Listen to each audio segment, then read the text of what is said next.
Recently, India has been on the moon, both literally and figuratively. Guys, all of us have celebrated with great gusto ISRO's stellar achievement in its Chandrayaan 3 mission. These achievements of modern science continue to amaze us every day. But as students of history, especially world history, we cannot lose sight of the humble beginnings of this pursuit by mankind. And therefore, in this series today, I bring to you a discussion on a period referred to as the scientific revolution. If you are new over here, then let me tell you that I, Jawwad Kazi, in this series of world history concepts, take up some seminal concepts from world history and discuss it with you so that you can develop a robust base for this subject. And in today's episode, we are going to discuss the idea of scientific revolution. The period of 16th and 17th centuries is a seminal period in development of science.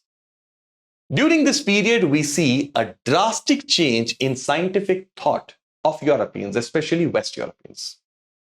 The worldview of Europe towards science was based on ideas that were developed during ancient Greek and Roman times.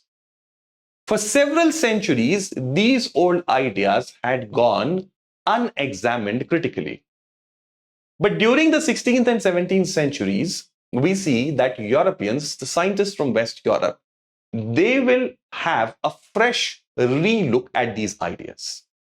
In this fresh relook at the ideas, they found that many of these ideas were not consistent with the facts that could be observed by human beings.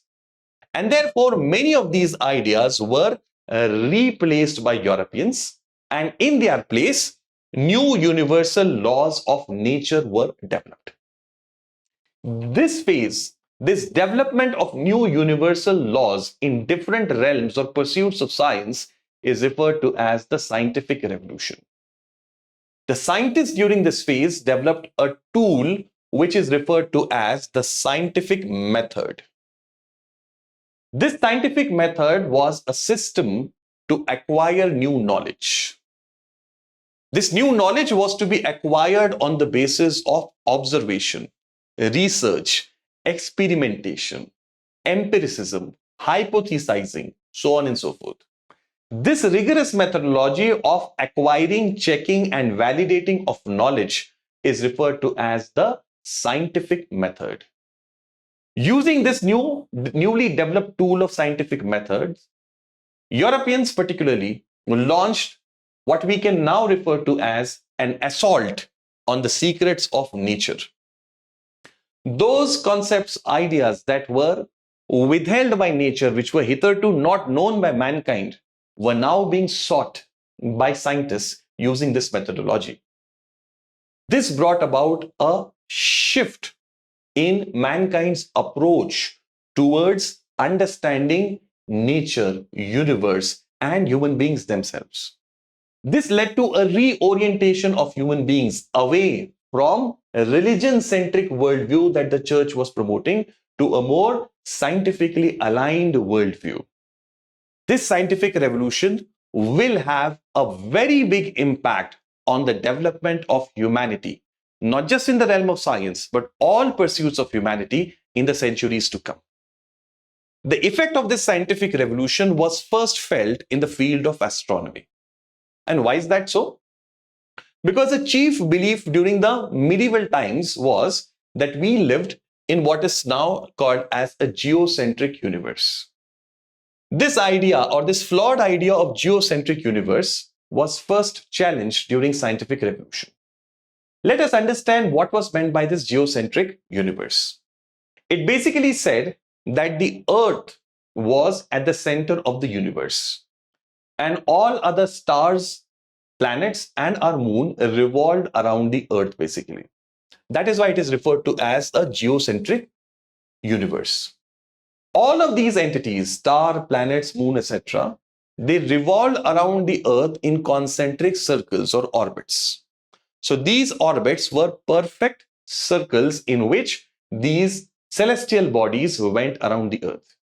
So if we were to give a metaphor or an analogy, the structure of the universe was like an onion. Okay, and as you peel the external layers of the onion and you reach the core, similarly, if the universe was peeled, then you could reach the core, which was Earth. And hence the idea being called as geocentric worldview. Okay, this idea was supported by church. Religion or church back then said that this entire system is a perfect system that is held together by the divine will. That is, God's will is what keeps this entire system actually going. This is a perfect system which is being held together by none other than the ultimate creator of the universe. So it is divine will which holds together the universe. So this was the worldview of Europeans before the scientific revolution. Now let us see how this will slowly start to change. But before that, a brief background. So the entire medieval age, which we have discussed in the earlier episodes also, this medieval age was a period where we hardly see any new scientific breakthrough being done. The understanding of human beings, of universe, of nature was based on what the church basically taught. And the church taught old Greek and Roman ideas embedded with the religious doctrine. So ideas that were developed millennia ago were integrated with religious beliefs and taught in seminaries and monasteries. These ideas could not be challenged and they had to be accepted in an unquestioning manner by the common folk. If anybody dared to challenge these ideas, then that person was termed as a heretic and punished very, very severely. And therefore, as a consequence, we don't see any new major development taking place in the realm of science. This starts to change with the period of Renaissance. We have discussed what is Renaissance in an earlier episode. Renaissance is a phase where Europeans reignited an interest into their past.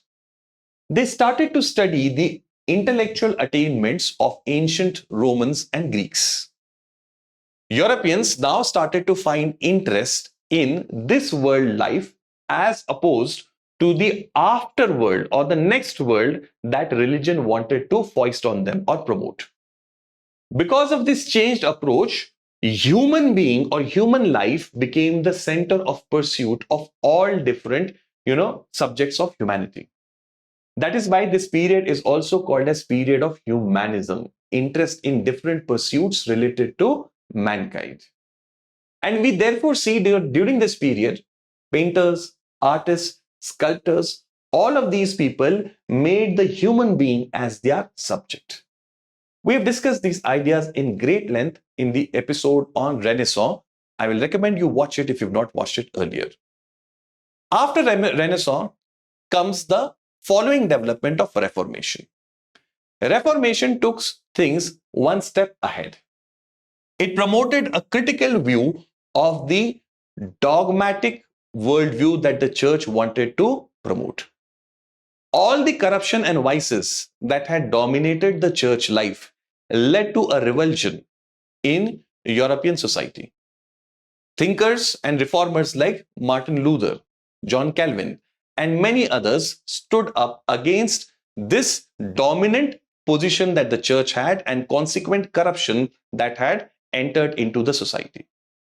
Because of this critical approach towards the church, we see that these thinkers promoted human reason and rationality. Instead of uncritically believing what the church wants us to believe, human beings must use their innate gift of reason and rationality to have a better understanding of how they should lead their lives. This brought about a fundamental change or shift in the theological and political landscape of Europe. Many nations and many different communities broke away from the Roman Catholic Church, and this freed the intellectual pursuit of mankind from the galling control that church had had for several centuries.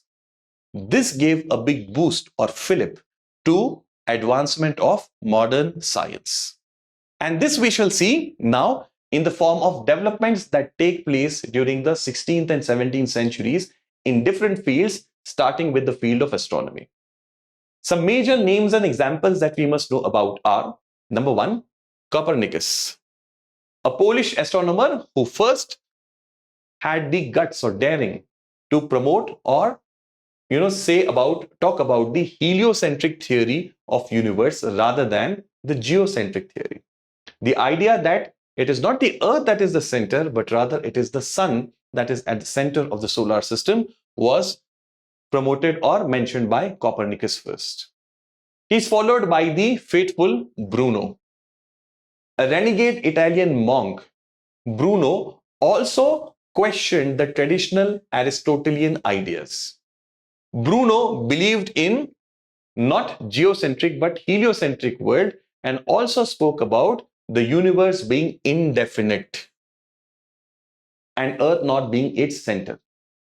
All of these ideas were blasphemous in the view of the church back then, and therefore Bruno was severely punished with his life and he was burnt alive at the stake for saying these ideas. This was considered as heretical during those times. After Bruno comes the great scientist Galileo Galilei. In 1610, he published his work, Messenger of Heavens.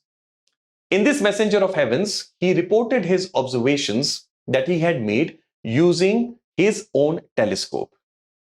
His observations from his telescope said that the moon had a jagged surface, that it has, bulges and depressions. It's not a perfect ball as such as church would have us believe. So it has a lot of different types of undulating areas on its surface. He also reported that the Jupiter also has its own moon and the sun has several spots on it using his telescope. Now, all of this knowledge that he had acquired through the scientific method using observation was completely antithetical to what the church said. According to the church, there was perfection in the universe. There was no imperfection because God had created it and he was maintaining it. So there is no question of imperfection being there.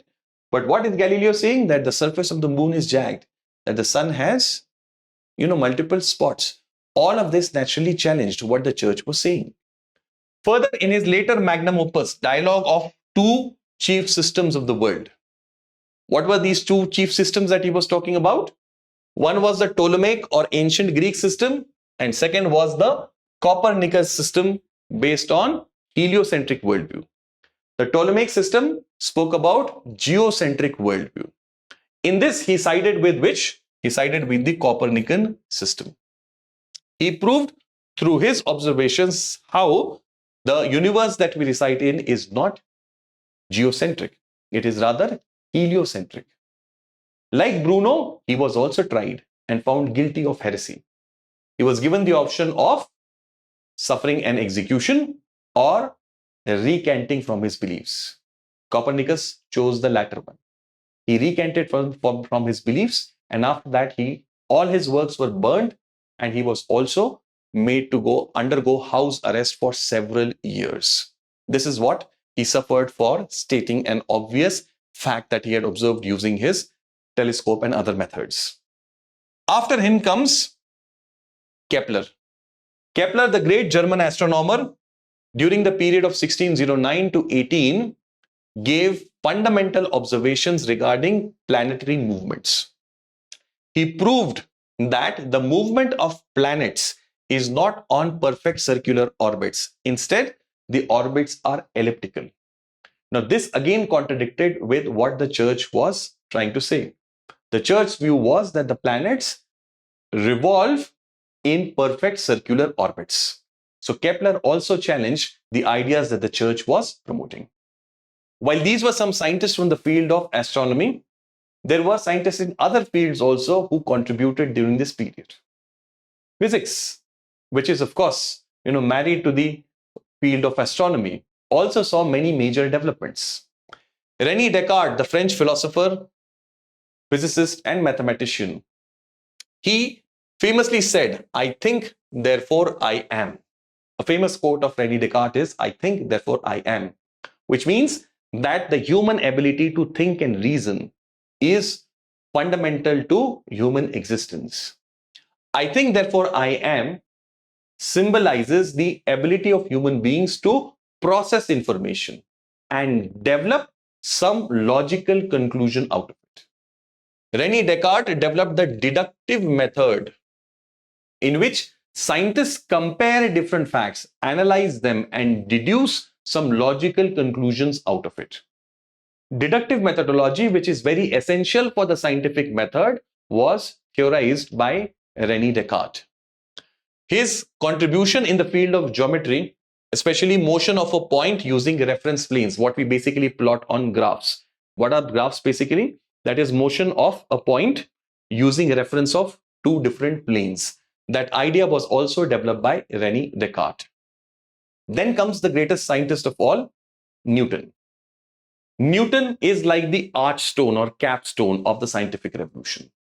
He is that ultimate apogee or peak of the scientific revolution. Newton in 1687 published his Principia, his magnum opus work Principia, which basically gave a comprehensive model of the universe. Newton combined the understanding of what earlier scientists had spoken about, what Galileo had said, what Copernicus had said, what other scientists had said, and based on that, using principles of mathematics, he was able to give a model of the universe. And that is why he is considered as the high watermark of this scientific revolution. You all have, during your school time, studied the laws of motion that Newton has given. He is certainly the most important scientist of this particular period. For almost 200 years, the ideas of Newton, Newtonian physics as we say, remain the unchallenged, you can say, theory of modern day physics till Einstein gave his theory of relativity. Okay, so these are the achievements during scientific revolution for physics. But what was happening in astronomy, happening in physics, was also taking place in other pursuits of science. For example, in case of biology, we have Andreas Vesalius, who wrote his famous Fabric of the Human Body, on the fabric of human body, in which he challenged the ideas that traditional, Greek philosophy spoke about. Galen, a Greek physician during ancient times, his ideas basically dominated the field of medicine. But Andreas Vesalius challenged all of these ideas. William Harvey, a British scientist, using dissection of human body, proved that blood in the human body is going through a continuous circulation movement. And heart is basically that mechanical device that acts as the pump that keeps on pumping this fluid, that is the blood, into different parts of human body. Many other scientific achievements were also notched during this period. A lot of examples you'll come across in the textbook. So this is the phase, guys, that is 16th and 17th century, where we see a burst of scientific activities that is taking place. The systems, the methods, the techniques that were developed during this phase actually formed the foundation for subsequent scientific developments. The most important achievement of this period, though, is not the individual laws or new knowledge that was developed. The most important achievement was what we call as the scientific method. This scientific method, based on observation, research, experimentation, hypothesizing, empiricism, this developed a new tool for mankind to acquire knowledge, not only in the field of science, but any other field of human pursuit. Any subject that you take up today, may it be management, may it be any subject from humanities also, all of these different subjects somewhere draw upon the scientific method to acquire and gain new knowledge. This is the most important achievement of the scientific revolution, this method, wherein we completely become objective and try to see facts as they are. The focus of the scientific method is on how and not why, as it was in Aristotelian system. In the ancient Greek system, the emphasis was on finding out why something is happening, whereas the modern scientific method focuses on the how using these techniques: observation, experimentation, research, hypothesizing, so on and so forth. This phase of human history left a huge impact on the subsequent era. What were some of its major consequences? Science became a distinct subject now from this period onwards. Earlier, science was integrated into philosophy and religion. But the scientific revolution made a case for science being an independent subject in itself. And from that point on, we will see that it will be treated as such. To develop these ideas, the knowledge of science, many new societies were established in Europe. Europeans realized the importance of acquiring and gaining newer and newer scientific insights. And for this purpose, many organizations were created. A famous example is the Royal Society of London for Improving Natural Knowledge that was established in 1662. A similar organization or body was established during the Louis XIV's France in 1666. So Europeans were now driven by curiosity. Using the scientific method, they wanted to acquire newer and newer knowledge. Publishing of scientific papers now became the norm. Whatever was being learnt and understood by somebody in one part of the world had to be shared by others. Because unless that knowledge was shared by others, it could not be built upon. Also, the knowledge that was being developed had to be validated by your peers. And for this reason, publishing of scientific papers, communicating the ideas that are being developed, sharing them with others became an integral part of science and technology. We see that communication and validation became very central to the scientific world. Development of international metric systems. Now, naturally, when you want to share and validate your advancement of knowledge, then you have to speak the same language. Different countries following different systems will make it very difficult to coordinate the new breakthroughs in science. And therefore, a need was felt slowly that we must have similar systems of developing scientific knowledge. And out of this was developed the international, metric system ultimately. Okay. It replaced Christianity as the focal point of Europe's, pursuit of human life. Instead of religion, instead of seeking salvation, instead of seeking a better afterlife, Europeans wanted to make this life better by understanding science. This brought about a very different change in their approach to life. Okay? While you may wonder that this is something that limits itself to science alone, that is not the case. Scientific revolution had an impact on not just science, but also on society, polity, economy, so on and so forth. The period of enlightenment, which we will study in a subsequent episode, the period of enlightenment or the movement of enlightenment also in many ways owes its origin to the scientific revolution. 17th and 18th century saw an intellectual and philosophical movement in Europe, which is referred to as Enlightenment. Using the scientific method that scientists had developed in the preceding centuries.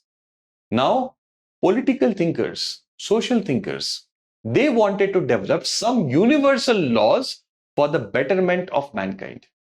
They were inspired by scientists who had developed universal scientific laws that was benefiting mankind. So on similar lines, they wanted to develop universal laws for the overall socio-politico-economic betterment of humankind as such. And this movement is referred to as Enlightenment. In this process, they challenged various existing assumptions and ideas. Back then, Europe was ruled by absolute monarchs who claimed divine right to rule. All the power was concentrated in their hands. Mera vachan hi hai shasan, Shivagamini style rule. All power in the hands of the ruler. These kind of politico-economic social systems were there in Europe. The Enlightenment thinkers challenged these ideas, inspired by the achievements of scientific revolution and using the methodology that scientists had used. The aim was to develop universal laws for furthering human happiness. Just as science was advancing human life, these thinkers also wanted to develop more and more human happiness. And that is enlightenment. Out of this phase of enlightenment, many new ideas were born. Values and ideas like individualism. Okay, every human being has a personality that is secret. He must have the opportunity to fully develop that personality. There must not be any restrictions or limitations on that. That idea of individualism. Okay, the idea that every individual is rational. He can use his reason to understand what is good or bad for him. He must have the right to live his life the way he wants to. All of these ideas related to individualism, they develop during enlightenment. Ideas that we now speak about in our constitution, ideas like liberty, equality, fraternity, secularism, republic, separation of powers, all of these ideas, separation of church and the state, all of these ideas are an outcome of this phase of enlightenment, which draws its inspiration from the earlier scientific revolution. This phase of enlightenment, guys, has changed our approach to look at all different facets of human life. And it continues to have an impact even in this day and age. And this enlightenment is driven or inspired by the scientific revolution. That is how deep an impact scientific revolution had on human life. I hope you were able to understand and appreciate this idea of scientific revolution. I will see you in another episode of World History Concepts. Till then, goodbye and take care. Thank you very much.